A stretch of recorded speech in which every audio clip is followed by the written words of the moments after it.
Good morning, class 10. Today we'll do English literature. The poem Dust of Snow, written by Robert Frost. He was an American poet. Now here is a poem. Now according to the first stanza and second stanza, here are certain points. First, dust of snow, it was winter. Arrival of the crow, a natural event.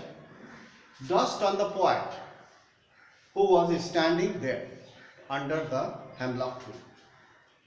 Hemlock tree, a poisonous tree, that signifies a poisonous tree. Crow, ill omen. Omen means bad luck. Now, in the second stanza, there are certain points. Crow perching on a hemlock tree, that signifies natural event. Poet's mood at that time, dull and disappointing. He was upset. Falling of snowflakes on the poet, a welcome sign for the poet. He enjoyed the moment. As soon as the dust of snow fell on the poet, he enjoyed the moment, lifted his mood, he looked around and enjoyed the beauty of nature. Before that, before the crow perching on the hemlock tree, he was upset and worried. It lifted his mood and gladdened his heart. He was very happy to look around, enjoy the beauty of nature. This satisfaction replaces regret. Now we'll talk about from the poem. Dust of Snow is a small poem written by American poet. His name is Robert Frost. The poem is set on a wintry day.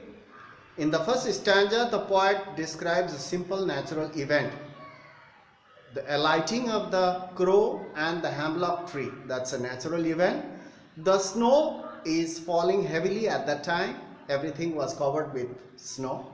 The snowy flakes have covered the top of the trees. Everything was covered with the snow. The poet is standing under a hemlock tree. He was standing there. He was worried. He was upset. The moment the crow alighted on the hemlock tree, the dust of snow fell on the poet. And he looked up.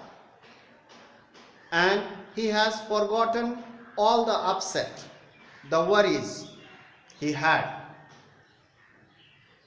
The crow, a symbol of ill omen. Ill omen means bad luck that is going to happen. Something that is going to happen. A very bad luck. And the hemlock tree signifies a poisonous tree. A person who has evil designs. This crow and hemlock tree signifies a person who has got evil designs. As the writer was worried, he was upset. Naturally, whatever he does, he will spoil it and brings bad luck.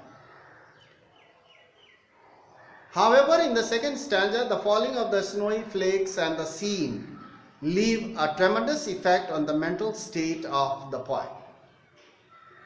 The falling of the snowflakes on the writer or the poet has changed his mood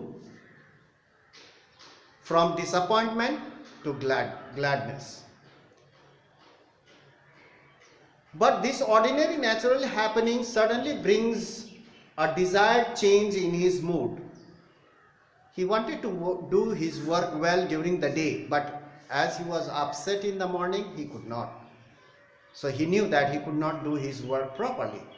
So the falling of the dust of snow on him has really changed his mood. He has forgotten his worries and it really gladdened his heart to look around and come to the real world. He realizes that the falling of the snowy flakes on him has saved the day. Now he has no regret, as the whole day has not gone waste. Now he will not regret, he will not feel sorry for the day as he had saved the day from getting spoiled. The moment of the snowfall and their effect have saved his day from getting spoiled. So they have brought a change. This event, the perching of the crow and the hemlock tree on the hemlock tree, has changed his mood and really gladdened his heart and uplifted his spirit. So satisfaction replaces regret.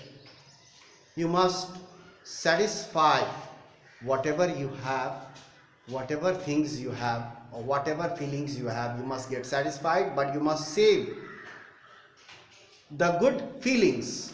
You should not carry on with your evil feelings or upsets and worries. You should not carry on.